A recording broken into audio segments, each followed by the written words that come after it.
Audio Jungle। जानते हैं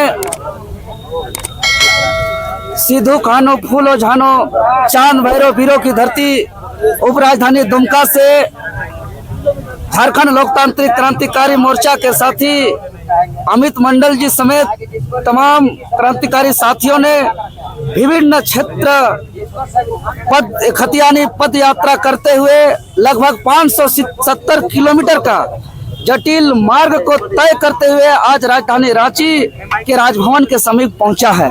आखिर इस इतना विशाल पद यात्रा का उद्देश्य क्या है, मकसद क्या है, इसको जानना समझना आवश्यक है।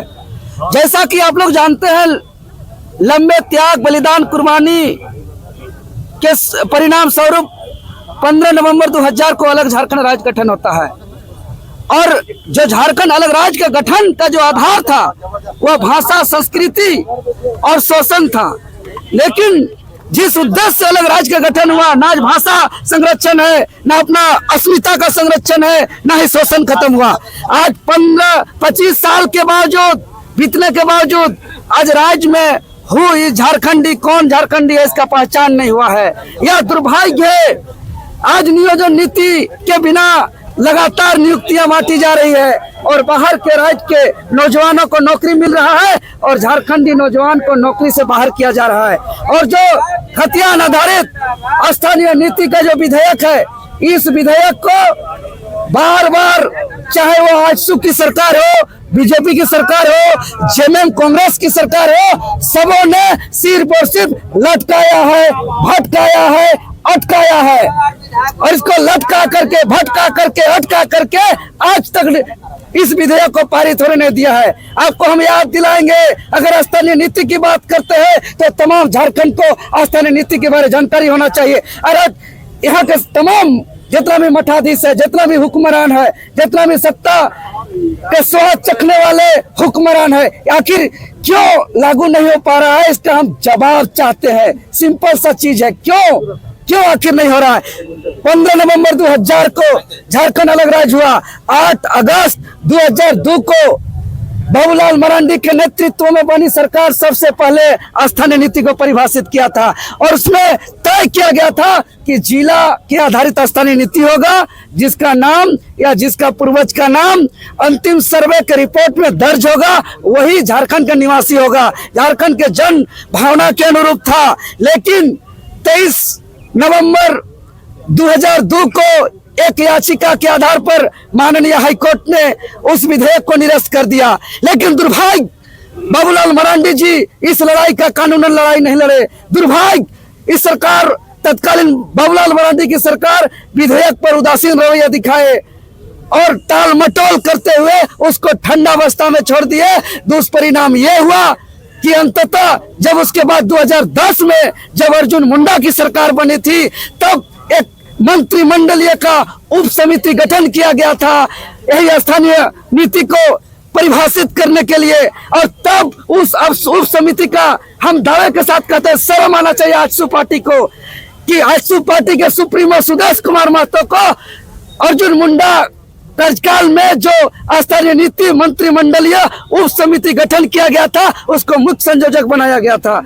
लेकिन उन्होंने कोई जवाब नहीं दिया। उस समिति कहा क्या काम किया, कुछ नहीं हुआ। उसके बाद जब 2013 में फिर से जब तत्कालीन के समय में हेमंत सोरेन के नेतृत्व में सरकार बनी थी तो फिर से मंत्रिमंडलीय उप समिति का गठन हुआ था और तब तत्कालीन मंत्री स्वर्गीय राजेंद्र प्रसाद सिंह को मुख्य संयोजक बनाया गया था। बंधु तिर्की जी को, उसका विद्युत वरण महतो जी को, ऐसे तमाम गणमान्य नेता को उनका सदस्य बनाया गया था। लेकिन वो लोग भी स्थानीय नीति पर कोई अनुशंसा नहीं किया। अंततः 2019 में जब हेमंत सोरेन की सरकार बनी, पहला सत्र में जो है कि खतियान आधारित स्थानीय नीति पारित करेंगे, 5 लाख लोगों को रोजगार देंगे। लेकिन 5 साल टाल मटोल किया और 2024 से चुनाव से जस्ट पहले यानी 11 नवंबर 2022 को विशेष सत्र बुला करके 1932 खतियान आधारित विधेयक 2022 पास किया।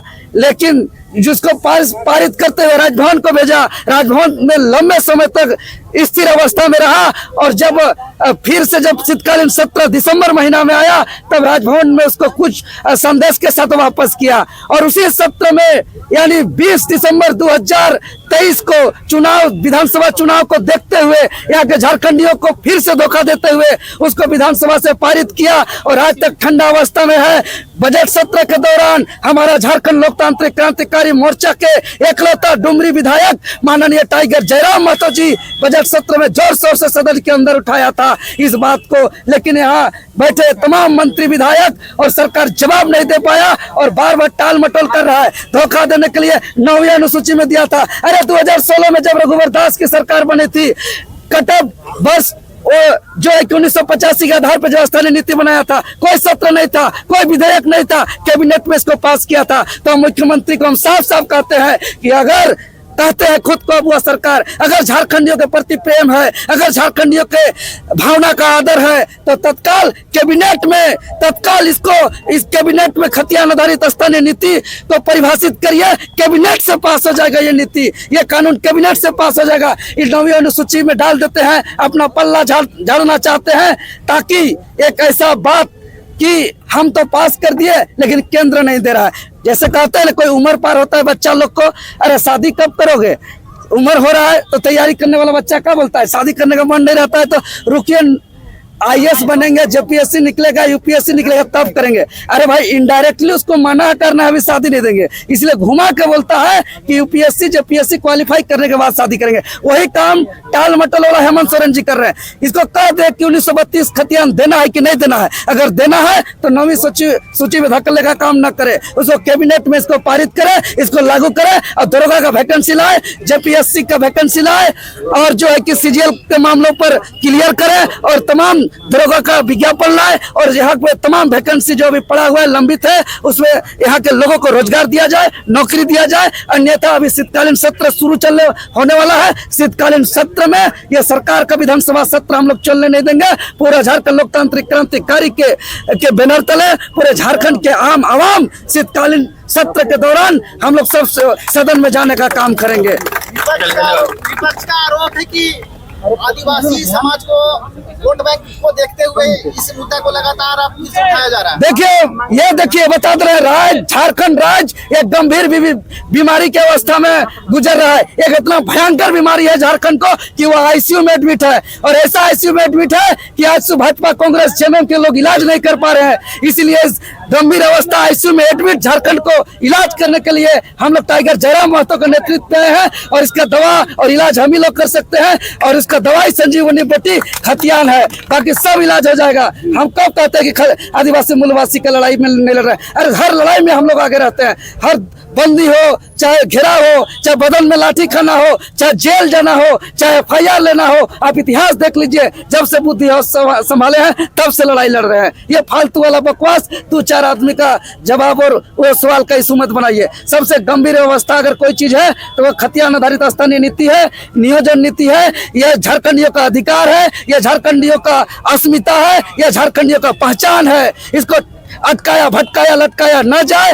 ये लागू नहीं होने की वजह से आज तमाम झारखंड के विभिन्न विभागों में बाहर राज्य के लोग नौकरी ले रहे हैं और झारखंडी युवा झुनझुना बजा रहे हैं। झारखंड में बहुत ऐसे लोग भी हैं जो 1932 से पहले से रह रहे हैं लेकिन उनके पास खतियान नहीं है, उनको अब क्या करना चाहिए? देखिए हम क्या कर रहे हैं, अंतिम सर्वे सेटलमेंट। देखिए आप लोग को मीडिया के सामने हम पूरा क्लियर कर दे रहे हैं, चूंकि संविधान का आर्टिकल 1 कहता है कि इंडिया यूनियन ऑफ स्टेट सभी राज्यों में स्थानीय नीति है, एकदम क्लियर है। अगर हेमंत सोरेन जी मेरा इस बात को मान लेंगे 1 महीना में स्थानीय नीति लागू हो जाएगा। बिहार से अलग हुआ है झारखंड, बिहार में स्थानीय नीति क्या है अगर इसको जानना है तो 3 मार्च 1982 पत्र संख्या 50/14/81/806 श्रम नियोजन विभाग बिहार सरकार में मौजूद है। उस चिट्ठी को निकालिए तो पता चलेगा बिहार का स्थानीय व्यक्ति कौन है। उस चिट्ठी में स्पेशल लिखा हुआ है कि बिहार में स्थानीय व्यक्ति का परिभाषा का आधार जिला है और जिस जिला में अंतिम सर्वे सेटलमेंट में जिसका नाम उल्लेख है वो उस जिला का स्थानीय व्यक्ति माना जाएगा।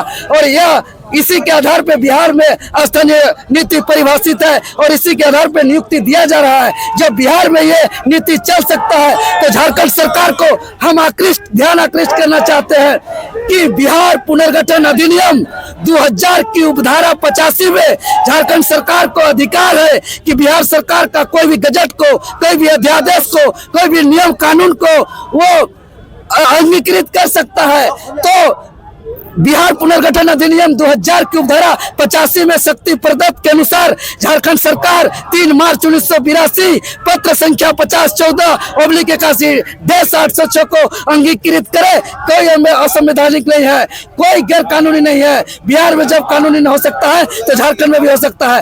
बाबूलाल मरांडी जी किया था इसलिए निरस्त हुआ क्योंकि उसको आगे कानूनी लड़ाई नहीं लड़ा।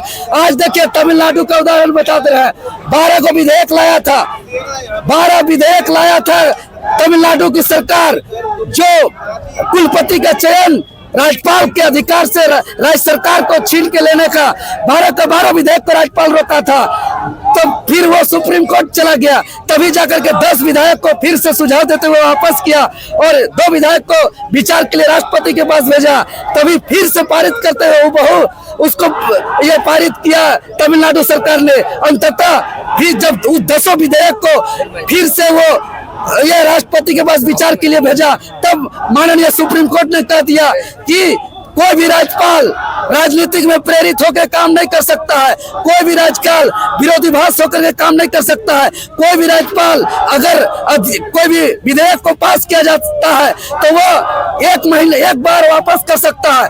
अगर कोई सुझाव भी दिया है राज्यपाल, अगर सुझाव को बिना माने फिर से सरकार पारित करके राजभवन भेजता है तो राजभवन उसको वापस नहीं कर सकता है, उसको सहमति देना होगा। और राज्यपाल अगर सहमति नहीं देती है, उसको अगर राष्ट्रपति के पास भेजते हैं या फिर से वापस करता है तो सुप्रीम कोर्ट अगर सरकार जाएगी तो स्वतः इस कानून को पालन किया जाएगा। ऐसा 2 सप्ताह पहले, 2 महीना पहले जून में तमिलनाडु में ऐसा 12 को कानून बना है जो राज्यपाल का सहमति के बिना वहाँ कानून बना है। 12 कानून बना है तमिलनाडु में। सरकार का मंशा होना चाहिए। जिंदाबाद जिंदाबाद।